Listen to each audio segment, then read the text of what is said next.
Hello दोस्तों। आज बहुत मेहनत किया है। आज 1 फरवरी है और आज की स्लाइड के लिए बहुत मेहनत की। आप देखेंगे कितनी चीजें मैं आपको हाईलाइट करने वाला हूँ आज के स्टोरी में। तो पूरा देखिएगा, बहुत मजा आने वाला है। बहुत मेहनत किया है ये करने के लिए, ठीक है। तो अलग अलग कलर्स डाल दिए हैं आपके लिए ताकि आप एक कलर से खास चीज को पहचान सकें, ठीक है। बताता हूँ, पहले हेडलाइंस क्लियर कर दूं। Winners and losers on Pakistan democracy, Imran Khan and Nawaz शरीफ।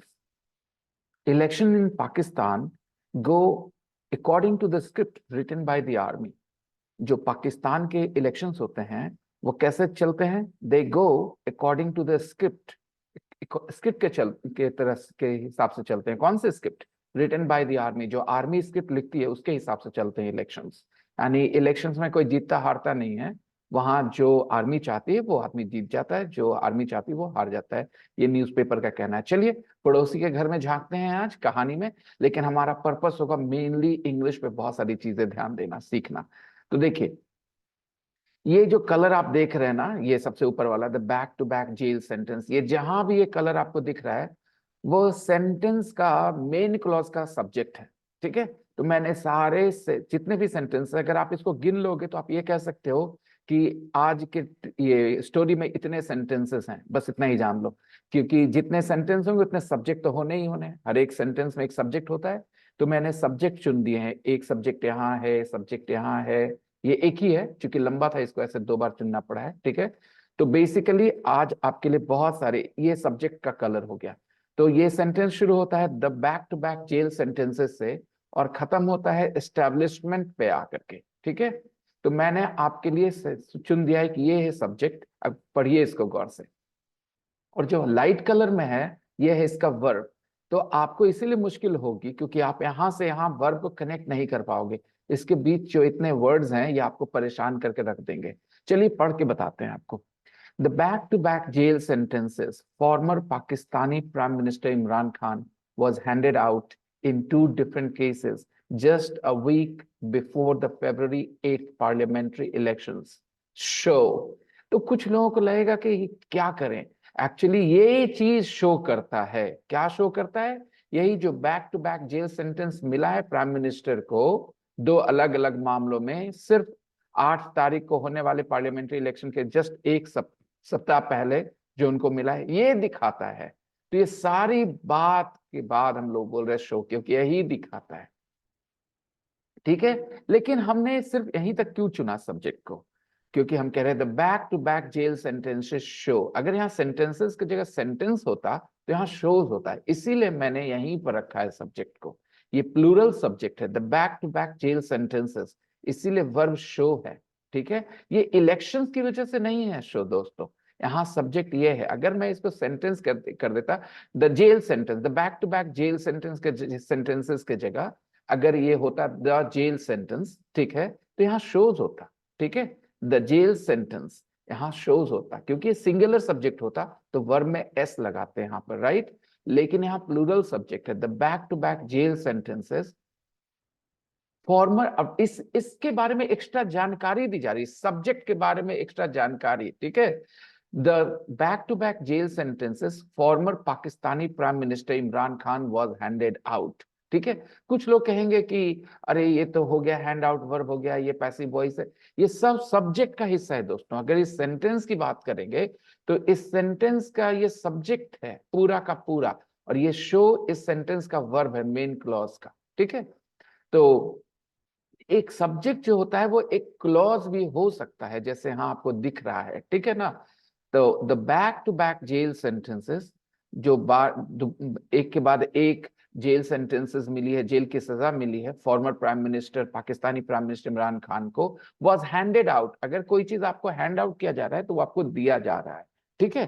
तो यहाँ पर पैसिव वॉइस में लिखा है Imran Khan was handed out, यानी बैक टू बैक ये जो जेल की सजा प्राइम मिनिस्टर इमरान खान को दी गई 2 अलग अलग मामलों में, सिर्फ एक सप्ताह पहले 8 फरवरी को होने वाले पार्लियामेंट्री इलेक्शंस के एक सप्ताह पहले, यानी कि कल दिया गया उनको सजा, ठीक है। तो ये जो सजा दी गई वो दिखाती है ना, ये जो सजाएं दी गई है दिखाती हैं how roles have been reversed, कि किस तरह से रोल रिवर्स कर दिए गए हैं। अब ये ब्लू कलर क्या है?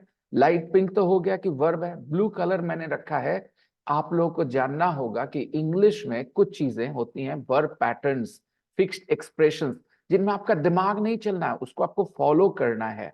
आपकी हिंदी में वो चीजें अलग हो सकती हैं, लेकिन इंग्लिश में जैसे चलता है वो आपको सीखना होगा। हम कह रहे हैं ब्लू कलर से, आप अगर चाहें तो लिख लें, ब्लू कलर से होगा verb patterns and fixed expressions. Blue colour से मैं हाईलाइट करूंगा जो वर्ब पैटर्न्स होते हैं। वर्ब पैटर्न क्या होता है दोस्तों, जल्दी से बता दूं, वर्ब पैटर्न क्या होता है इंग्लिश में? आप बोलते हैं I want to eat chicken, ठीक है, आप चिकन खाना चाहते हैं, I want to eat chicken, लेकिन आप कहते हैं I like eating chicken, I enjoy eating chicken. क्यों? क्योंकि वांट का वर्ब पैटर्न है कि वांट के बाद 2+V1 बोला जाए। तो हर एक वर्ब का एक वर्ब पैटर्न होता है, वो आपको जानना चाहिए, ठीक है। तो इसी तरह से हम वर्ब पैटर्न हाईलाइट कर रहे हैं। शो का वर्ब पैटर्न है show how something is done. एक वर्ब पैटर्न देखिए, I will show how elections are won, मैं दिखाऊंगा इलेक्शन कैसे जीता जाता है। तो शो के बाद हाउ क्लॉज अक्सर यूज करते हैं। Show how something is done, show how something is done, कोई चीज कैसे किया जाता है। Show how roles have been reverse, ये दिखाते हैं कि रोल्स किस तरह से रिवर्स हो गए हैं, how roles have been reverse. तो टेंस चेंज होता रहेगा according to the need of the text, आपके जरूरत के हिसाब से, लेकिन शो का एक वर्ब पैटर्न है। आप शो से 10-5 सेंटेंसेस सोचिए, जैसे he showed how you can build a $1 million company.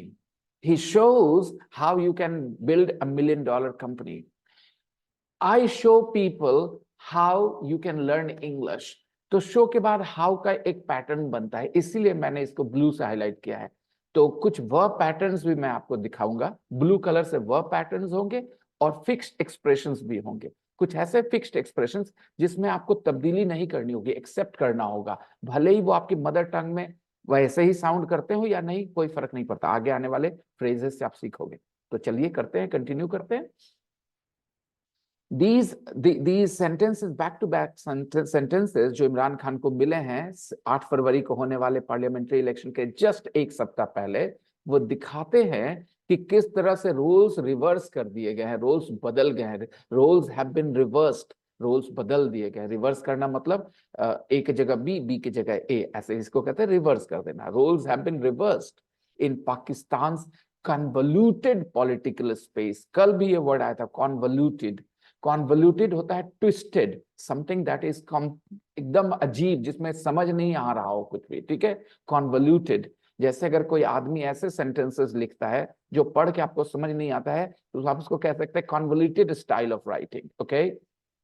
Convoluted explanation, teacher ने एक्सप्लेन कर दिया लेकिन आपको समझ नहीं आया, तो आप उसको डिस्क्राइब करेंगे, sir gives very convoluted explanations, मतलब आपको समझ में नहीं आता। तो वो क्या करते हैं, वो काफी कॉम्प्लेक्स कर देते हैं। तो कॉन्वोल्यूटेड होता है ट्विस्टेड, कॉम्प्लेक्स, कॉम्प्लिकेटेड, इन सब का सिनोनिम है कॉन्वोल्यूटेड। तो वहां का पॉलिटिकल स्पेस काफी कॉन्वोल्यूटेड है, कॉम्प्लेक्स है, भारत की तरह या अमेरिका की तरह नहीं है, ठीक है। How roles have been reversed in Pakistan's convoluted political space, dominated by the shadow hands. और ये जो पाकिस्तान का कॉन्वोल्यूटेड पॉलिटिकल स्पेस है, ये डोमिनेट होता है किससे? Shadow hands of the establishment, जो दिखते नहीं है, शैडो हैंड्स हैं एस्टैब्लिशमेंट के, उससे उससे कंट्रोल होते हैं, पता नहीं चलता कौन कर रहा है, ठीक है। लेकिन आप सब लोग को पता है कि ये अदृश्य हाथ किसके हैं? एस्टैब्लिशमेंट मतलब आर्मी के हैं वहां। अच्छा, मैंने डोमिनेटेड को ग्रीन से क्यों कलर किया है? तो ग्रीन कलर है आपके मैं आपको बता दूं, ग्रीन कलर दिया है मैंने इसको कहते हैं रिलेटिव क्लॉजेस के लिए। रिलेटिव क्लॉजेस के लिए मैंने ग्रीन कलर चुना है। जहां जहां आपको ग्रीन कलर्स दिखेंगे वहां रिलेटिव क्लॉजेस हैं। तो उसकी शुरुआत है रिलेटिव क्लॉज की, उसके बाद एक क्लॉज में एक सब्जेक्ट एक वर्ब होता है, वो आप देखोगे तो आप बोलोगे यहाँ तो रिलेटिव क्लॉज कैसे हो सकता है, ये तो डोमिनेटेड लिखा है, ना हु है, ना दैट है, ना विच है, तो कैसे, ना वेयर है, तो रिलेटिव क्लॉज कैसे हुआ? मैं बताता हूँ। ये रिलेटिव क्लॉज है क्योंकि स्पेस और डोमिनेटेड के बीच दो वर्ड छुपे हुए हैं। Pakistan convoluted political space which is dominated by the shadow hands, यहां पर दो वर्ड छुपे हुए दोस्तों, ठीक है।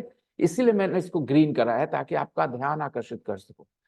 Convoluted political space which is dominated by the shadow hands, ठीक है, which is dominated by the shadow hands, the convoluted political space which is dominated, तो which इसको ड्रॉप करके डायरेक्ट बोला जा रहा है convoluted political space dominated by the shadow hands of the establishment, इसलिए यहाँ ग्रीन डाला है। यहाँ पर आप which is के बारे में दिमाग लगाइए, which is dominated by, okay, या which has been dominated by, ये भी आप बोल सकते हैं, जिसको किया गया है अब तक या किया जाता है, ये डिपेंड करता है, कोई मायने नहीं रखेगा यहाँ पे, इसीलिए इसको ड्रॉप कर दिया गया, इसकी जरूरत ही नहीं है।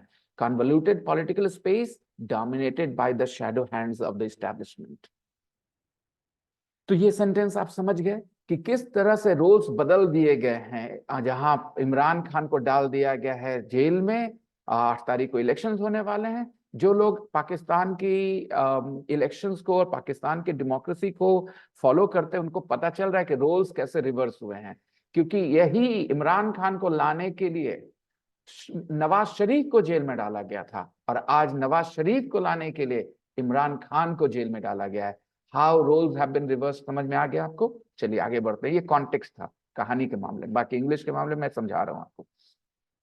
अगले सेंटेंस पे चलते हैं। इन 2018, एडवर्ब ऑफ टाइम है ऑफ कोर्स, राइट, इन 2018, तो इसके लिए मैंने कुछ करा नहीं क्योंकि आप लोग ये सब समझ जाएंगे, कोई प्रॉब्लम नहीं होगी। ये जो मैंने डार्क हल्का ग्रे लिया है ना, ये ग्रे लिया है मैंने सबऑर्डिनेट क्लॉजेस के लिए दोस्तों। जो आपके कॉम्प्लेक्स सेंटेंसेस हैं इस टेक्स्ट में, वो कैसे होते हैं? सब एक कॉम्प्लेक्स सेंटेंस कौन सा होता है? एक कॉम्प्लेक्स सेंटेंस होता है जिसमें एक सबऑर्डिनेट क्लॉज हो। सबऑर्डिनेट क्लॉज ये होता है जो एक सबऑर्डिनेट कंजंक्शन से शुरू होता है। जो सबऑर्डिनेट कंजंक्शन होता है और सबऑर्डिनेट क्लॉज होता है, वो अपने आप में कंप्लीट नहीं होता है। अगर आप उसको बोलोगे तो आपको फील होगा कि आगे कुछ बोलना बाकी रह गया है, इसलिए वो सबऑर्डिनेट है, यानी अपने आप में कंप्लीट नहीं है, इंडिपेंडेंट नहीं है। वो सबऑर्डिनेट मतलब ही होता है किसी और पे निर्भर, नीचे, ठीक है, तो नीचे है, सबऑर्डिनेट है, इसका मतलब अपने आप में कंप्लीट नहीं है सबऑर्डिनेट क्लॉज। तो पढ़िए इसको। जब सबऑर्डिनेट क्लॉज का हाईलाइट कर दिया तो एक सब्जेक्ट एक वर्ब मिलेगा, लेकिन मैं उसको हाईलाइट नहीं करूंगा, नहीं तो चीजें कंफ्यूजिंग हो जाएंगी। जहां पर मैं ये डार्क दे दूं ग्रे, आप समझ जाओ कि ये सबऑर्डिनेट क्लॉज है। क्लॉज है तो एक सब्जेक्ट एक वर्ब मिलना ही चाहिए, ढूंढ लो। Mister Khan Pakistan Tehreek-e Insaf PTI was elected to power, मिल गया ना? When mister Khan Pakistan Tehreek-e Insaf PTI was elected to power, Khan sahab का पीटीआई जो है पावर में आया था। इलेक्टेड टू पावर मैंने ब्लू में किया है क्योंकि आपको इसको एक्सेप्ट करना होगा। We elect somebody to power, okay, we elect somebody to power, somebody is elected to power। अब टेंस के हिसाब से was elected, is elected, has been elected, have been elected, वो सब चीजें हम लोग कर लेंगे। अगर आपकी बेसिक अंडरस्टैंडिंग है कि टेंस कैसे काम करता है, वॉइस कैसे काम करता है, तो उस जानकारी को आप यूज करोगे इस टेक्स्ट को समझने में। और वैसे लोग जिनको टेंस नहीं पता, वॉइस नहीं पता, तो मेरे ख्याल से आप इसका पूरा फायदा तो नहीं उठा पाओगे, इसमें कोई दो मत नहीं है। अगर आपने मैट्रिक नहीं करा है और आप ग्रेजुएशन की पढ़ाई कर रहे हैं तो परेशानियां तो होने वाली हैं, राइट। तो जिनको टेंस भी नहीं पता, वॉइस भी नहीं पता, वो बेसिक क्लासेस अटेंड करें, ज्यादा बेहतर होगा उनके लिए। और जो लोग सब कुछ पढ़ चुके हैं फिर भी थ्योरी थ्योरी उनका सही रहता है, उनका कॉन्सेप्ट सही है, लेकिन जब वो आते हैं इंग्लिश में तो उलझ के रह जाते हैं, उनके लिए ये क्लास बहुत मजेदार होगी, यूजफुल होगी। तो in 2018 mister Khan Pakistan Tehreek-e Insaf was elected to power, ये पावर में इलेक्ट हुआ था, यानी ये पावर में आया था, right. It was elected to power, ये इलेक्टेड टू पावर ही रहेगा, okay. We elect somebody to office, we elect some party to power, we elect somebody to power. और वो पैसिव वॉइस में वो समबडी यहाँ गया, PTI was elected to power, passive voice हो गया, right. Pakistani people elected PTI to power, I mean on the surface, ठीक है। सच्चाई तो यह है कि पीटीआई खुद से पावर में नहीं आई थी, लोगों ने से वोट करके नहीं जिताया था, उसके लिए वो ये जो शैडो हैंड्स ऑफ एस्टैब्लिशमेंट है ना, वो रिस्पॉन्सिबल थी। पीटीआई जब पावर में आई थी दोस्तों, यानी कि इमरान खान बने थे, तो सारे लोगों ने कहा कि हाँ वो पिट्ठू हैं, किसके? आर्मी के, इसीलिए वो बने हैं। खैर हम लोग वापस फोकस करते हैं इंग्लिश पे। In 2018, when Mr. Khan's PTI was elected to power, the opposition Pakistan Muslim League, Nawaz PMLN, the opposition PMLN and Pakistan People's Party had accused, देखिए ये सब, ये देखिए, ठीक है, इस सेंटेंस में जो इन 2018 से, ये सबऑर्डिनेट क्लॉज है जहां पर खत्म होता है कॉमा के साथ, और जो मेन क्लॉज है वो इसका सब्जेक्ट है the opposition Pakistan Muslim League Nawaz PMLN and the Pakistan Peoples Party, ये है सब्जेक्ट, और वर्ब है हैड अक्यूज्ड। ठीक है, जैसे यहाँ शो को मैंने हाईलाइट किया था वैसे यहाँ वर्ब को हाईलाइट करो, हैड अक्यूज्ड। इन लोगों ने अक्यूज किया था अब देखिए ये जो मैंने कलर लिया है, आप तीनों कलर को देख लेना, ये सब्जेक्ट का कलर है, ये वर्ब का कलर है, और ये ऑब्जेक्ट का कलर है। और सारे वर्ब्स के ऑब्जेक्ट नहीं होते दोस्तों। प्रॉब्लम क्या है कि आप लोग कभी कभी क्या मान के बैठ जाते हैं कि सारे वर्ब्स के ऑब्जेक्ट होते हैं। सारे वर्ब्स के ऑब्जेक्ट नहीं होते हैं। जो वर्ब्स के हमेशा ऑब्जेक्ट होते हैं उनको ट्रांजिटिव वर्ब कहते हैं, और कुछ वर्ब्स के कभी ऑब्जेक्ट नहीं होते उनको इनट्रांजिटिव वर्ब कहते हैं। लेकिन ज्यादातर वर्ब्स ऐसे हैं जिनके कुछ केसेस में ऑब्जेक्ट होते हैं, कुछ केसेस में ऑब्जेक्ट नहीं होते, उनको ऐसे यूज किया जाता है जहां ऑब्जेक्ट रह भी सकता है, नहीं भी रह सकता है। तो यहाँ अक्यूज एक ट्रांजिटिव वर्ब है। आप किसी को अक्यूज करते हैं, खाली अक्यूज नहीं करते, किसी को अक्यूज करते हैं, अक्यूज समबॉडी, ये है आपका फ्रेज। ये ब्लू मैंने इसलिए यूज किया ताकि मैं आपको इसका पैटर्न दिखा सकूं। accuse somebody of something, accuse somebody of something, इस हिंदी में बोलते हैं किसी आदमी पर किसी चीज का आरोप लगाना। यहां पर भी आता है, हिंदी में पर भी लगाते हैं, राइट। लेकिन accuse on somebody नहीं बोलना है दोस्तों। आपको मैं वर्ब पैटर्न दिखा रहा हूं, accuse somebody of something, यानी किसी इंसान पे, किसी आदमी पे, किसी पे किसी चीज का आरोप लगाना, accuse somebody of something। कुछ स्टूडेंट्स अक्यूज करते हैं अपने टीचर को, यानी अपने टीचर पे इल्जाम लगाते हैं, किस चीज का इल्जाम लगाते हैं, किस चीज का, आप फेवरेटिज्म का इल्जाम लगाते हैं। फेवरेटिज्म समझते हैं कि उनके कुछ फेवरेट स्टूडेंट्स होते हैं, उनके साथ वो ज्यादा फ्रेंडली होते हैं, कम उनको डांटते हैं, उनको ज्यादा मार्क्स देते हैं, फेवरेटिज्म का इल्जाम लगाते हैं। Some students accuse their teachers of favoritism।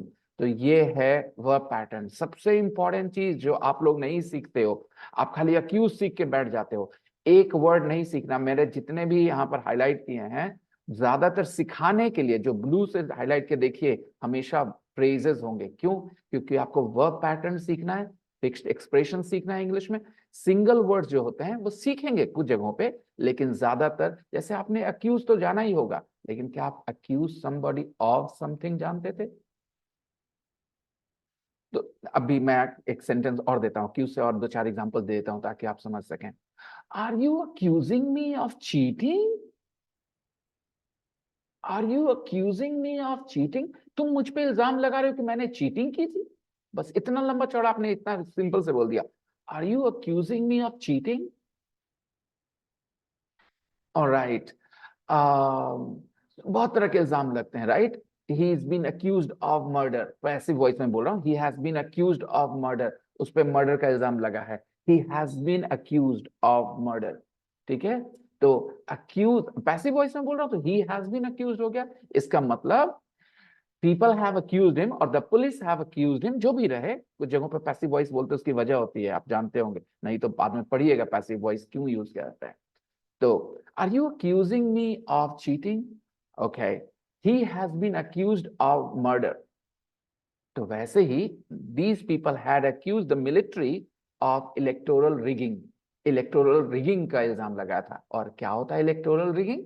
वही धांधली। ठीक है, इलेक्शन में जो धांधली होती है उसको कहते हैं इलेक्टोरल रिगिंग।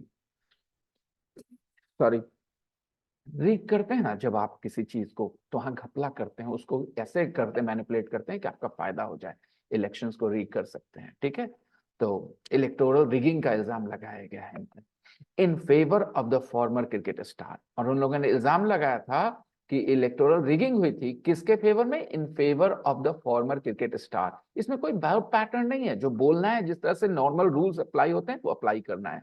यहाँ नॉर्मल रूल से ज्यादा सीखना होता है। देखें, कुछ होती बेसिक रूल्स आप सीखते हो इंग्लिश के, और उसके बाद कुछ स्पेशल वर्ब्स के रूल सीखते हो कि वो वर्ब का अपना पैटर्न है, उसी को कहते हैं वर्ब पैटर्न। इसलिए मैंने यहाँ पर कुछ भी हाईलाइट नहीं किया है, क्योंकि यहाँ पर कुछ भी नया नहीं सीखना है। In favour of the former cricket star, अगर आपको नहीं पता है तो आप जरूर सीखेंगे, लेकिन इसमें कुछ नया नहीं है, नॉर्मल सी बात लिखिए क्या कि जो पहले वो जो फॉर्मर क्रिकेट स्टार थे ना, वो मिस्टर खान, इमरान खान, उनके फेवर में इलेक्टोरल रिगिंग हुई थी, और ये इल्जाम लगाया था इन लोगों ने मिलिट्री पे। कैसे? अक्यूज द मिलिट्री, उन्होंने मिलिट्री पे इल्जाम लगाया था कि आप इनके फेवर में रिगिंग किए हैं। ठीक है, आप फिर से लेके आए हरा रंग। हरा रंग मतलब आपको पता है ना, एक रिलेटिव क्लॉज मिलेगा, रिलेटिव क्लॉज। ठीक है, तो रिलेटिव क्लॉज देखिए, हु मतलब इनके बारे में, क्रिकेट स्टार के बारे में, हु वॉज, अब जैसे ही आया ना तो एक सब्जेक्ट एक वर्ब मिला, हु ही सब्जेक्ट है, who was the preferred choice of the generals, जो थे मिस्टर, ये जो खान थे, क्रिकेट स्टार थे, वो प्रेफर्ड चॉइस थे जनरल्स के, आर्मी जनरल्स के प्रेफर्ड चॉइस थे, who was the preferred choice of the generals. ठीक है, तो ये ग्रीन कलर यूज कर रहा हूं ये दिखाने के लिए कि एक रिलेटिव क्लॉज आपको यहां दिखेगा, और रिलेटिव क्लॉज दिखेगा तो खुद से सब्जेक्ट और वर्ब देख लेना। ठीक है, उसके बाद अ ईयर अर्लियर, फिर से आया आपका adverb. Okay, adverb of time. A year earlier, एक साल पहले। आज से एक साल पहले? जी नहीं, आज से एक साल पहले नहीं। जब अर्लियर यूज किया जाता है तो पास्ट के किसी मोमेंट से पीछे की तरफ देखने के लिए कहा जाता है। अर्लियर को यूज करते हैं पास्ट के किसी मोमेंट से पीछे देखने के लिए। अ ईयर अर्लियर मतलब जो बात चल रही थी ना कि एक्यूजेशन आया था, ये वो आया था, अ ईयर अर्लियर, उसके एक साल पहले, यानी इस घटना के एक साल पहले, नवाज शरीफ जो पीएमएलएन के लीडर थे, हैड टू रिजाइन, उनको रिजाइन करना पड़ा था। ये आपका सब्जेक्ट हो गया, नवाज शरीफ इस सेंटेंस का सब्जेक्ट हो गया, हैड टू रिजाइन, इनको रिजाइन करना पड़ा था। रिजाइन एज प्राइम मिनिस्टर, ये अच्छा एक एक्सप्रेशन है, resign as somebody, resign as the chief minister, resign as prime minister. Hindi में बोलेंगे प्राइम मिनिस्टर के पद से रिजाइन कर दिया था, प्राइम मिनिस्टर नहीं रहे थे। Okay, he had to resign as prime minister, he had to resign from the post of prime minister, he had to resign as prime minister over the Panama papers allegations। allegations मतलब आरोप होते हैं। ठीक है, अब यहां मैंने क्यों हाईलाइट किया ये ब्लू कलर से, यहां पर भी आपके लिए एक वर्ब पैटर्न है। वर्ब पैटर्न तो आप गौर भी नहीं कर पाते अपने मन से। ठीक है, जब तक कोई आपको हाईलाइट नहीं करेगा ना, आप गौर नहीं कर पाओगे। रिजाइन ओवर समथिंग, अगर कोई रिजाइन करता है तो किसी मुद्दे की वजह से करता है, किसी बात की वजह से रिजाइन करता है ना, तो रिजाइन ओवर समथिंग। तो he had to resign over the Panama papers allegations, उनको रिजाइन क्यों करना पड़ा था एक साल पहले? पैनामा पेपर्स एलिगेशंस की वजह से रिजाइन करना पड़ा था, उन पे एलिगेशंस लगे थे, पैनामा पेपर्स में उनका नाम आया था मिस्टर शरीफ का, तो he had to resign as prime minister over the Panama papers allegation. तो ये ओवर एक फिक्स्ड एक्सप्रेशन है, रिजाइन ओवर समथिंग। आपको याद होगा कि कोई मिनिस्टर थे, उन्होंने इस्तीफा दे दी थी कि एक ट्रेन का जबरदस्त एक्सीडेंट हुआ था। तो I remember a railway minister resigned over an accident, he resigned over an accident, एक एक्सीडेंट के वजह से रिजाइन कर दिया था कि रेलवे का जबरदस्त एक्सीडेंट हुआ था, तो उन्होंने कहा हम नहीं रहेंगे रेलवे मिनिस्टर, ये लेते हैं। He took moral responsibility and resigned as railway minister over that accident. तो ओवर यूज करते हैं, इसीलिए मैंने हाईलाइट किया। ये छोटी छोटी चीजें हैं जब आपको बताई जाती है। देखो, आप उन लोगों से अपने आप को कंपेयर करते हो जिन्होंने बचपन से इंग्लिश सीखी, और ये सब चीजें बचपन में डायरेक्ट चला जाता है, स्मूथली चला जाता है। ठीक है, लेकिन जब आप बड़े होकर सीख रहे होते हो ना, तो बहुत मेहनत करना पड़ता है छोटी छोटी चीजों को जानने के लिए। और मैं जानता हूं क्योंकि मैंने बड़े होकर इंग्लिश सीखी है, बचपन में मेरी इंग्लिश नहीं अच्छी थी, इसीलिए मैं जानता हूं आपकी परेशानियां। over the Panama Papers allegations and later बाद में चल के go into exile, he had to, यहां से चलेंगे, he had to go into exile। go into exile को मैंने ब्लू से हाईलाइट किया है, ये एक एक्सप्रेशन है, go into exile मतलब देश निकाला में चले गए थे, वो पाकिस्तान छोड़ के चले गए थे। he had to go into exile, उनका चॉइस नहीं था, he had to go into exile। Okay, तो go into exile, उनको एक तरह से देश निकाला मिल गया था। he had to go into exile after his conviction and disqualification। Conviction और डिस्क्वालिफिकेशन के बाद उनको कन्विक्ट कर दिया गया था। कन्विक्शन मतलब होता है जब आप पे सजा, आप पे जो एक्यूजेशन लगी है वो साबित हो जाए, तो अब आप कन्विक्टेड हो गए हैं, आपका कन्विक्शन हो गया है। पहले आप अक्यूज्ड होते हो, और अक्यूज होने के बाद जब आप पे साबित हो जाए तो आप कन्विक्टेड होते हो। तो कन्विक्टेड का नाउन है कन्विक्शन, कन्विक्ट से बनता है। तो after his conviction and disqualification, वो कन्विक्ट हो गए थे और डिस्क्वालीफाई कर दिए गए थे, तो इस वजह से वो एग्जाइल में चले गए, he had to go into exile. Today mister Khan has been disqualified, आज मिस्टर खान डिस्क्वालीफाई कर दिए गए। देखिए कैसे कहानी पलटी, एक समय था नवाज शरीफ डिस्क्वालीफाई किए गए थे और आज mister Khan has been disqualified. तो यहाँ पर सिंपल सब्जेक्ट है, mister Khan has been disqualified, verb रखा है मैंने, वर्ब फ्रेज रखा है जो कि लाइट रेड से हल्का, जो भी कलर आप नाम देते हो, मुझे नाम नहीं पता है कलर्स के यार, तो इस कलर से मैंने वर्ब रखा है ना, पैसिव वॉइस है। Mister Khan has been disqualified and is serving lengthy sentences. ये मैंने क्यों रखा ब्लू से, क्योंकि आपको सीखना चाहिए सर्व सेंटेंस, सर्व ए सेंटेंस मतलब सजा काटना, ठीक है। इज सर्विंग लेंथी सेंटेंसेस, लंबे लंबी सजाएं मिली उनको। Is serving, mister Khan is serving lengthy sentences, तो सर्व ए सेंटेंस मतलब सजा काटना। तो आप इंग्लिश में एक फ्रेज फिक्स एक्सप्रेशन सीख रहे हैं, सर्व ए सेंटेंस, ठीक है। अब ये ए सेंटेंस को लेंथी सेंटेंसेस प्लूरल कर सकते हैं, he is serving present continuous में। अगर जब बाहर निकलेंगे या काफी समय हो जाएगा तो बोलेंगे he has served lengthy sentences, present perfect में बोलेंगे। अगर वो मर जाएंगे तो फिर हम उनके बारे में पास्ट में बात करेंगे, ही सर्व्ड लेंथी सेंटेंसेस, ठीक है। जैसे अफ्रीका के लीडर जो थे नेल्सन मंडेला, ही सर्व्ड लेंथी सेंटेंसेस। तो इस तरह से आप इंग्लिश सीखते हैं दोस्तों। ये टीचर्स पे रिस्पॉन्सिबिलिटी होती है वो चीजें हाईलाइट करने की जो स्टूडेंट्स गौर नहीं कर सकते। चलिए आगे बढ़ते हैं, तो ये एक एक्सप्रेशन सीख लीजिए। आगे फिर से आया वाइल, ये जो लाइट ग्रे कलर मैंने रखा है, ये रखा है आपके लिए सबऑर्डिनेट क्लॉज के लिए, यानी कि इस सेंटेंस का एंडिंग नहीं है, एक सबऑर्डिनेट क्लॉज भी, यानी ये कॉम्प्लेक्स सेंटेंस है। अगर आपसे कोई पूछ दे कि ये सेंटेंस जो शुरू होता है यहां से, टुडे से, तो ये ऐसा सेंटेंस है, तो ये एक कॉम्प्लेक्स सेंटेंस है, क्योंकि एक तो मिल गया मेन क्लॉज और उसके बाद एक सबऑर्डिनेट क्लॉज भी मिलता है, तो ये एक कॉम्प्लेक्स सेंटेंस है। Today, Mr. Khan has been disqualified and is serving lengthy sentences while Mr. Sharif is back. Mr. Sharif is back, जबकि मिस्टर शरीफ वापस आ गए हैं लीडिंग द पीएमएलएन, और वो आ गए वापस और पीएमएलएन को लीड कर रहे हैं। देखिए कैसा रोल रिवर्स कर दिया गया है।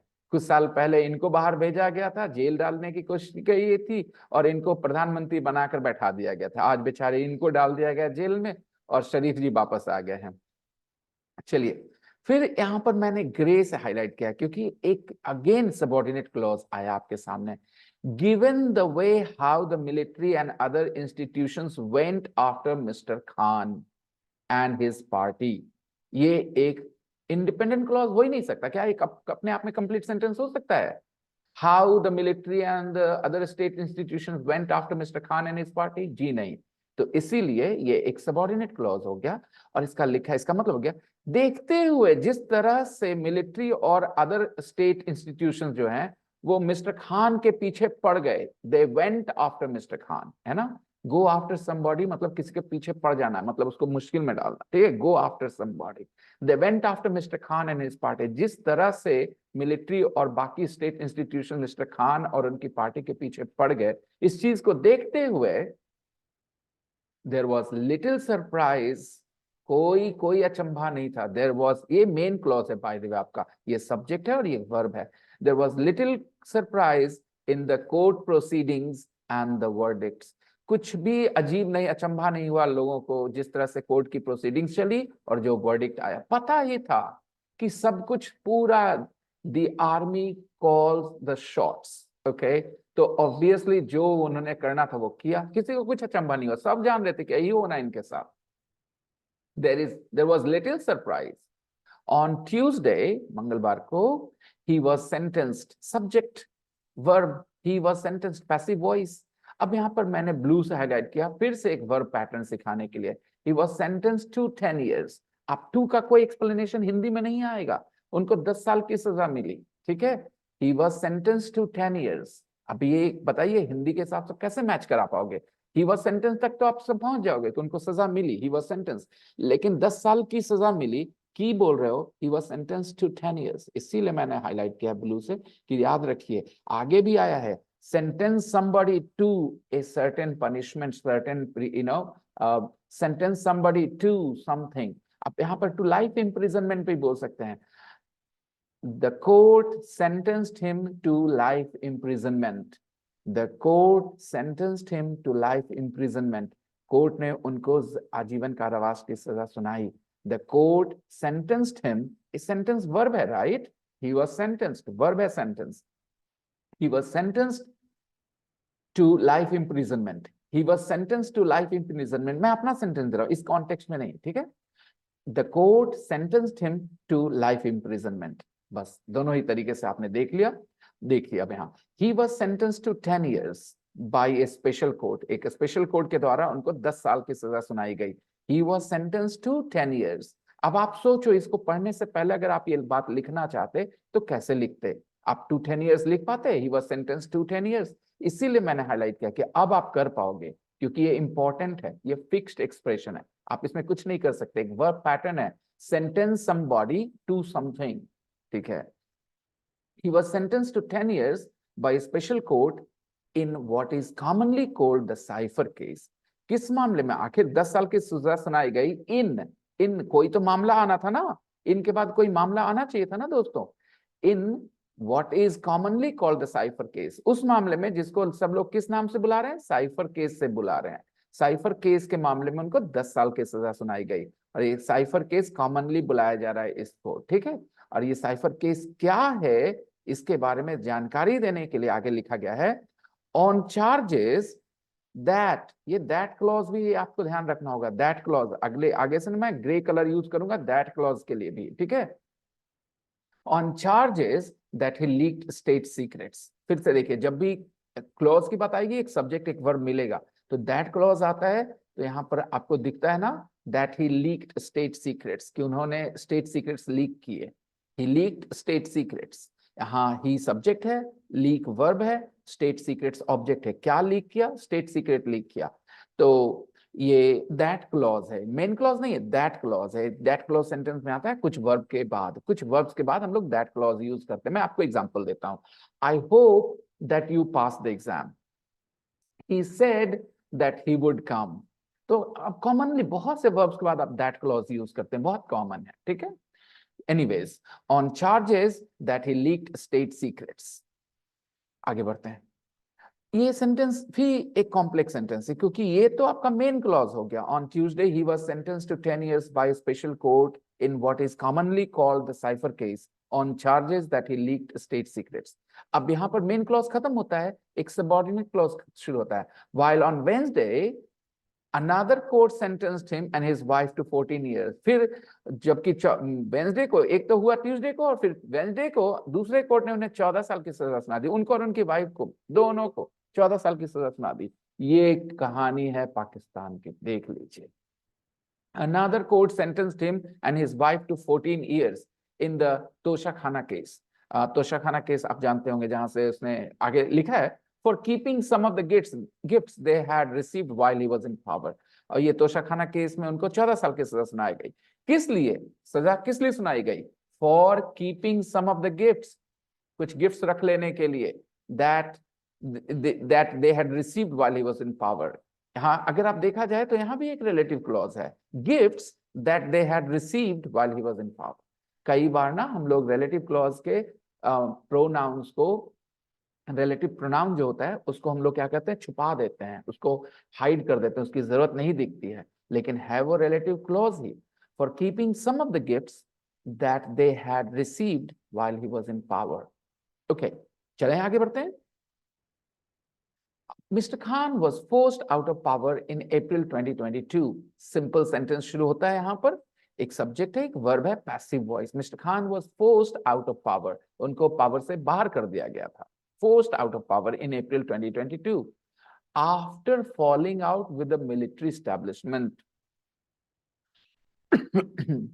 Falling out with somebody, fall out with somebody, fall out, falling out यहाँ लिखा है क्योंकि after है, after एक preposition इसलिए ing लगा है.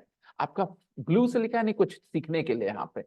Fall out with somebody, किसी से झगड़ा कर लेना, बातचीत खत्म हो जाना, झगड़ा हो जाना, fall out. Okay, तो fall out with somebody एक phrasal verb है. I have often fallen out with my best friends, but we go back to talking after some time. Okay. तो I have often fallen out with my friends. तो मतलब मेरा अक्सर झगड़ा हुआ है, कई बार हुआ है, ऐसा नहीं है, ठीक है। Do you fall out with your parents sometimes? क्या आपका मम्मी पापा के साथ झगड़ा होता है, आप बातचीत बंद कर देते हो एक दो दिन, ठीक है। Do you fall out with your parents? Fall out with somebody. तो ये इनका झगड़ा किससे हो गया? मिलिट्री एस्टैब्लिशमेंट से झगड़ा हो गया। After falling out with the military establishment he was forced out of power. ये मम्मी पापा का झगड़ा कुछ नहीं होता, लेकिन मिलिट्री एस्टैब्लिशमेंट से बेचारे झगड़ा किए, प्रधानमंत्री नहीं रहे। He was forced out of power in April 2022। आगे जब उनको बाहर कर दिया गया, he accused the military and the United States. उन्होंने अक्यूज किया, देखिए आया, ही अक्यूज्ड, उन्होंने किसी को अक्यूज किया। किसको अक्यूज किया? The military and the United states. Object फिर से आया, अक्यूज समबडी ऑफ समथिंग। तो उन्होंने किस बात का अक्यूज किया, किस बात का आरोप लगाया? He accuse the military and the United States of conspiring to oust him. उनको बाहर निकालने का, कॉन्स्पिरेसी रचने का आरोप लगाया उन पे कि आपने कंस्पायर किया हमें आउस्ट करने के लिए। आउस्ट हिम मतलब उनको पावर से बाहर करने के लिए। He accused the United States and the military of conspiring to oust him. तो कंस्पायर को भी समझना होगा, ये ब्लू मैंने कराया, conspire to do something, accuse somebody of doing something, तो मैंने कर ही दिया आपके लिए। He accused the military and the United States of something, ये तो मैंने पढ़ा दिया आपको। अब पढ़ रहे हैं कंस्पायर टू डू समथिंग। कैसे दो वर्ब पैटर्न्स एक साथ हैं, और आपको बहुत कुछ सीखना पड़ेगा। अगर आपसे मैं सेंटेंस कह दूं कि उन्होंने मिलिट्री पे इल्जाम लगाया, यूनाइटेड स्टेट्स पे इल्जाम लगाया, उनको बाहर रचने का, षड्यंत्र करने का, तो आप बहुत परेशान हो सकते हैं, लेकिन बहुत आसान है। He accused the military and the United States of conspiring to oust him. तो कंस्पायर करना होता है षड्यंत्र रचना, ओके। अगर मैं कहूं ये लोग कंस्पायर कर रहे थे मुझे मारने के लिए, तो मैं इंग्लिश में बोलूंगा they were conspiring to kill me. They were conspiring to kill me. Okay, this organization was conspiring to create, to cause riots, to break out riots in India. ठीक है, तो इस तरह से हम कंस्पायर यूज करते, कंस्पायर टू डू समथिंग मतलब किसी चीज को करने का षड्यंत्र करना। Okay, conspire to do something. he was conspiring to kidnap me.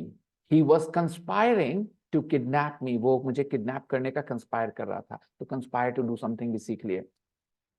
And at a rally waived a paper, paper wave किए थे। परपोटेडली, ये बड़ा अच्छा वर्ड है, परपोटेडली अ डिप्लोमेटिक केबल। उनका कहना था कि ये एक डिप्लोमेटिक केबल है। जब आप परपोटेडली वर्ड यूज करते हैं, जैसे आप एलिजेडली बोलते हैं ना, जब किसी पर कुछ इल्जाम लगाया जाता है लेकिन साबित नहीं हुआ, सिर्फ इल्जाम है, तो आप एलिजेडली लगा देते हैं कि जैसे एलिजेडली ही टुक ब्राइब। ओके, तो ये कहा जा रहा है कि उसने ब्राइब लिया, ठीक है, साबित नहीं हुआ ना अभी। allegedly he took a bribe, चलिए ठीक है, allegedly बोल देते हैं। वैसे ही परपोटेडली बोलते हैं जब किसी चीज के पे क्लेम किया जा रहा है लेकिन पता नहीं कि वो सच है कि नहीं। परपोटेडली a डिप्लोमेटिक केबल, उन्होंने एक कागज हिलाया था, वेव्ड अ पेपर। अगर आप लोग को पता है इसके बारे में, तो वो स्टेज पे थे और एक कागज हिला कर कैसे बोल रहे थे कि देखो क्या है ये, और उसको क्या बताए थे वो? Purportedly a diplomatic cable sent by the then Pakistani ambassador to the US. वो एक डिप्लोमेटिक केबल था। डिप्लोमेटिक केबल मतलब होता है जो डिप्लोमेट्स एक दूसरे से बातचीत करते हैं ना, तो वो लेटर्स लिखते हैं, उसके रिकॉर्ड्स रखी जाती है, तो उसी का एक पेपर था, परपोटेडली अ डिप्लोमेटिक केबल। उन्होंने उस बात को कहा था। इस बात को साबित नहीं किया गया कि वो चीज था कि नहीं, लेकिन उन्होंने कहा था परपोटेडली अ डिप्लोमेटिक केबल। इसको माना जाता है कि वो एक पेपर हिला थे, जिसको माना जाता है क्या कि एक डिप्लोमेटिक केबल था वो। और जिस कौन भेजा था? Sent by the then Pakistani ambassador, उस समय के पाकिस्तानी एम्बेसडर ने भेजा था टू द यूएस, यूएस में। तो Pakistani ambassador to the US मतलब होता है पाकिस्तान के एम्बेसडर जो अमेरिका में थे। Pakistani ambassador to the US मतलब पाकिस्तान के एम्बेसडर जो अमेरिका में थे, उन्होंने वो लेटर केबल लिखा था। वो जो केबल था वो किसके तरफ से था? Pakistani ambassador to the US. ये टू द यूएस मतलब समझिएगा, अगर मैं कहूं भारतीय राजदूत इंग्लैंड में, भारतीय राजदूत, तो कैसे बोला जाएगा? The Indian ambassador to the UK. और टू इंग्लैंड, ठीक है। The Indian ambassador to the US, मतलब भारत के राजदूत जो अमेरिका में हैं, ठीक है। अमेरिका के राजदूत जो भारत में है, American ambassador to India, okay, to लगाते हैं, प्लीज अंडरस्टैंड दैट। तो the Pakistani ambassador to the US, उन्होंने ये डिप्लोमेटिक केबल सेंड किया था इन 2022 में। एज एविडेंस उन्होंने आरोप लगाया और इसको दिखाया एक एविडेंस के तौर पे। he showed this as evidence, he waved a paper as evidence, ठीक है। at a rally waved a paper as evidence, ठीक है। और वो पेपर क्या था उसके बारे में आपको बता दिया गया, ठीक है। अगर मैं बताऊं कि यहां पर भी अगर हम लोग चाहें तो which was, पेपर के बाद which was लगा सकते हैं, ठीक है, ताकि पता चले आपको कि ये जो है एक रिलेटिव क्लॉज है। waved a paper which was purportedly a diplomatic cable sent by the then Pakistani ambassador to the US। यहां भी आप पेपर और purportedly के बीच में which was लगा सकते हैं ताकि आप समझ सकें कि इस पेपर के बारे में बोला जा रहा है। He waved a paper which was purportedly a diplomatic cable sent by the then Pakistani ambassador to the US in 2022 as evidence। Evidence के तौर पे उन्होंने इसको वेव किया था। फिर से मैंने ग्रीन रखा है, रिलेटिव क्लॉज आ रहा है। अब इसके बारे में देखिएगा, ये पूरी की पूरी बात came back to hit him, which came back to hit him। और ये पूरी की पूरी बात यहाँ which मतलब ये पूरी की पूरी हरकत जो उन्होंने पेपर ऐसे उठाया, हिलाया और बताया कि ये देखो ये एविडेंस है, ये हमको पता चला है, ये एविडेंस है, देखो हमें बाहर किया गया है, कंस्पायर किया है, देखो ये एविडेंस है। यही which came back to hit him, यही बात उनको आकर परेशान की। came back to hit him, अगर आपने पास्ट में कुछ किया और वो आपको अभी परेशान कर रहा है तो आप यूज कर सकते हैं if something come back to hit you, इसका मतलब आपके पास्ट के किसी घटना ने, किसी एक्शन ने आपको अभी मुश्किल में डाला है। which came back to hit him, वो अगर ऐसा नहीं करते ना तो ये 14 साल वाला केस उनको नहीं लगता, ठीक है, या 10 साल वाला केस नहीं लगता, जो भी, हाँ 10 साल वाला केस नहीं लगता। which came back to hit him as a violation of the Official Secrets Act।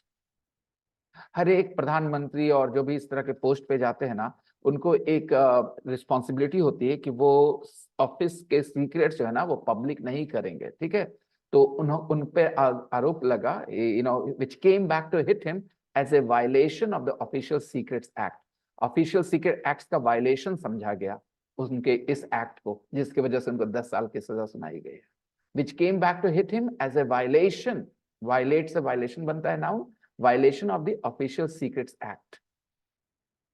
His lawyers complained that they were replaced by state attorneys in the middle of the case।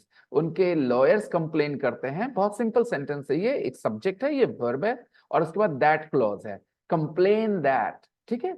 His lawyers complain that, मैंने आपको बताया कि कई verbs के बाद आप that clause बोलोगे, तो जब that clause आएगा तो जाहिर सी बात एक subject verb तो आना ही है। They were replaced, passive voice है ना, इस क्लॉज में जो सब्जेक्ट और वर्ब का अरेंजमेंट है वो पैसिव वॉइस में है। They were replaced by state attorneys, उनके लॉयर का कंप्लेन ये है कि ये जो है ना स्टेट अटॉर्नीज ने रिप्लेस कर दिए थे in the middle of the case, case के बीच में रिप्लेस कर दिए थे। And that mister Khan was not allowed, और साथ साथ ये भी कंप्लेन है, फिर से दैट लगा करके एक और दैट क्लोज डाला गया, mister Khan was not allowed to give a proper defence. that Mr. Khan was not allowed to give a proper defense। तो allowed to do something, ये भी एक phrase सीख लीजिए, allowed to do something। I will not allow you to defame me, I will not allow you to insult me, ठीक है। You are not allowed to speak Hindi in my class like this, you are not allowed to speak Hindi in my class। तो allowed to do something, okay, allow somebody to do something। तो Mr. Khan was not allowed, यहाँ passive voice में है। they means इसके lawyer complain कर रहे हैं कि the administration did not allow Mr. Khan to give a proper defense। Mr. Khan was not allowed to give a proper defense in the Cypher trial। इसमें उनको पूरा डिफेंस नहीं दिया गया, देने का अनुमति दिया गया, मतलब उनको अपना केस नहीं रखने दिया गया सही तरीके से। आगे देखिएगा, रिलेटिव क्लॉज है ना, रिलेटिव क्लॉज ग्रीन से, ठीक है। which took place inside a jail, जो कि ये ट्रायल जो था, ये साइफर ट्रायल कहाँ चला, साइफर ट्रायल कहाँ चला, it took place inside a jail। तो ये जब भी ग्रीन आए ना तो उसके पीछे वाली बात के बारे में होगा। Okay, which took place inside a jail. अब ये आगे देखिए, छोटा सा सेंटेंस है, his arrest in May led to large scale protest. यहाँ his arrest in May subject है, लेड वर्ब है, और lead led to large scale protest, बहुत जोर जबरदस्त प्रोटेस्ट हुआ था। आप सब लोग जानते हैं उसके बारे में, कितनी चीजें हुई थी पाकिस्तान में जब वो अरेस्ट हुए थे। तो his arrest in May led to, led past tense है लीड का, लेड टू जब भी कोई एक चीज एक एक्शन दूसरे सिचुएशन तक लीड करती है तो ये एक्शन की वजह से सिचुएशन होता है। ठीक है, his arrest in May led to large scale protest, यानी कि उनके अरेस्ट की वजह से लार्ज स्केल प्रोटेस्ट हुए। बट सिंस देन, लेकिन उस समय से, the authorities have unleashed a systematic campaign, simple tense है, सिंपल सेंटेंस है, यहाँ पर लिखा हुआ है देख लीजिए। नहीं, सिंपल सेंटेंस नहीं है क्योंकि यहाँ खत्म नहीं हो रहा है, उसके बाद वाइल से शुरू हो रहा है, नहीं कि ये भी कॉम्प्लेक्स सेंटेंस है, लेकिन कॉम्प्लेक्स सेंटेंस का मेन क्लॉज ये है, the authorities have unleashed a systematic campaign, subject verb object. Unleash, जब आप कोई चीज को अनलीश करते हैं, पावर्स को, फोर्स को अनलीश करते हैं, तो आप, जैसे मैं एक एग्जांपल देता हूं, I will unleash my dog on you if you ever came to my house, I will unleash my dog on you, इसका मतलब मैं आप पे अपना कुत्ता छोड़ दूंगा। I will unleash my dog on you. ठीक है, तो अनलीश एन अटैक मतलब अटैक कर देना। ठीक है, अनलीश समथिंग मतलब कोई फोर्स होता है, कोई चीज होती है जो सामने वाले पे छोड़ दी जाती है उस पर ताकि उसको जाकर के अटैक करे, अफेक्ट करे। ठीक है, the authorities have unleashed a systematic campaign, authorities ने चला रखा है, एक सिस्टमैटिक कैंपेन चला रखा है, अनलीश कर दिया सिस्टमैटिक कैंपेन को। ठीक है, अनलीश एक वर्ब है, इंपॉर्टेंट वर्ब है, अगर आप समझ पा रहे हैं अच्छी बात है, दो चार बार देखोगे समझ में आने लगेगा। नई वोकैबुलरी सीखने में टाइम लगता है दोस्तों, हड़बड़ाएं नहीं। Have unleashed a systematic campaign to weaken the PTI. PTI को कमजोर करने के लिए उन्होंने सिस्टमैटिक कैंपेन चला रखा है। They have unleashed a systematic campaign. मैं हिंदी में बोल रहा हूँ चला रखा है क्योंकि ये हिंदी में बोलता हूँ, लेकिन मुझे पता है अनलीश मतलब चला रखना नहीं होता। मैं अगर बोलूँ आई will unleash my dog on you, तो मैं कह रहा हूँ मैं अपना कुत्ता चला दूंगा तुम पे, मैं अपना कुत्ता छोड़ दूंगा तुम पे, ये बोल रहा हूँ, right. Prime minister have unleashed a verbal attack on the opposition, मतलब प्राइम मिनिस्टर ने एक वर्बल अटैक किया है अपोजिशन पे। Prime minister have unleashed a verbal attack on the opposition, तो इस तरह से अनलीश वर्ब को यूज किया जाता है दोस्तों। So have unleashed a systematic campaign to weaken the PTI, और इसके बारे में कैसे वीक करने के लिए क्या किया है, डिटेल देने के लिए डैश डाल करके डिटेल्स देते हैं। Many of its leaders are in jail while several others have left under pressure or are on the run. While से आपको पता है हमेशा मिलेगा एक सब्जेक्ट और verb, several others have left ये एक डिपेंडेंट क्लॉज है, सबऑर्डिनेट क्लॉज है। while several others have left under pressure or are on the run, जबकि कुछ तो जेल में है, कई लीडर्स जेल में है, और कई भाग अंडर प्रेशर छोड़ दिए हैं, पार्टी छोड़ दिए हैं, और कुछ तो भागे हुए हैं। They are on the run, they are on the run, भागे हुए हैं, they are on the run.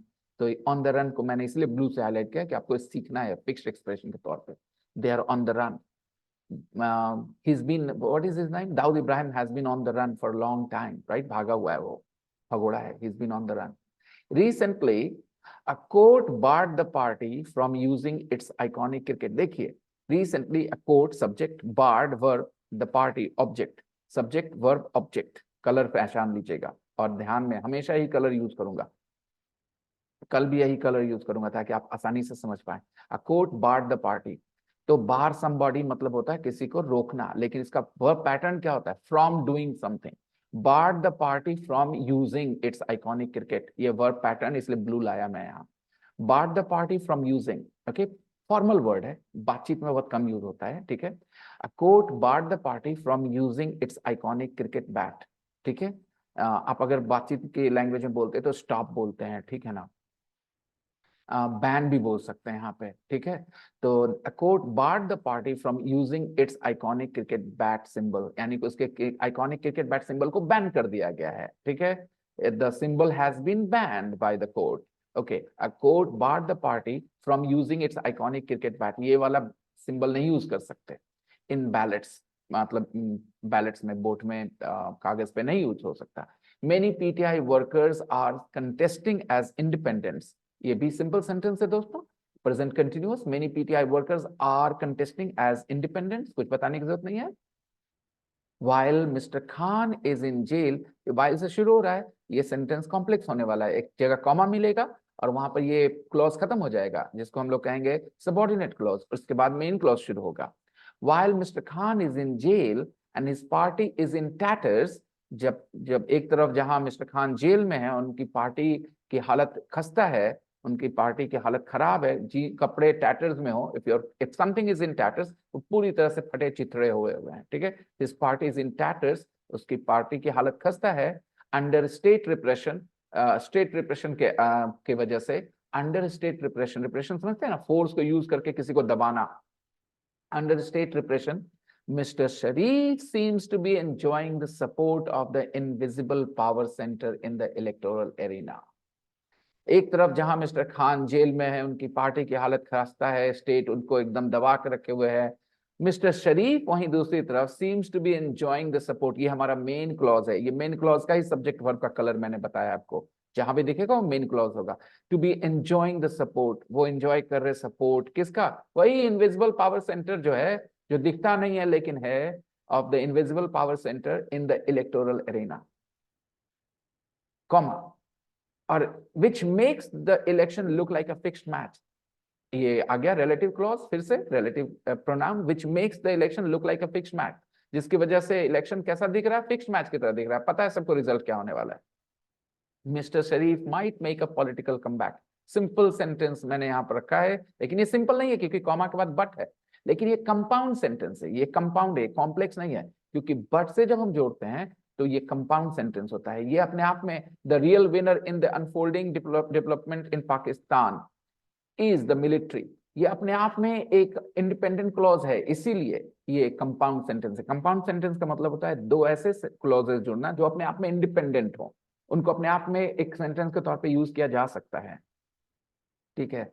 Mister Sharif might make a political comeback, हो सकता है कि वो पॉलिटिकल कमबैक कर लें, but the real winner in the unfolding developments in Pakistan, लेकिन जो रियल विनर है, जो घटनाक्रम चल रहा है, अनफोल्डिंग डेवलपमेंट मतलब अनफोल्डिंग, जब भी कोई चीज अनफोल्ड हो रहा होता है तो हो रहा होता है, ठीक है, unfold, the way the situation is unfolding, जिस तरह से सिचुएशन घट रहा है, यानी चीजें हो रही हैं, हिंदी में बोलते हैं, the way the developments are unfolding, so but the real winner in the unfolding developments in Pakistan, जो पाकिस्तान में घटनाक्रम चल रहा है, is the military, the real winner is the military, इसको थोड़ी देर के लिए छोड़ देते हैं क्योंकि ये relative clause है, relative clause बीच में जिस तरह से डाला है, इसको छोड़ के खाली देखते हैं, the real winner in the unfolding developments in Pakistan is the military, लेकिन मेन क्लॉज आपका ये है, ठीक है, ये टू इंडिपेंडेंट क्लॉज है, ठीक है।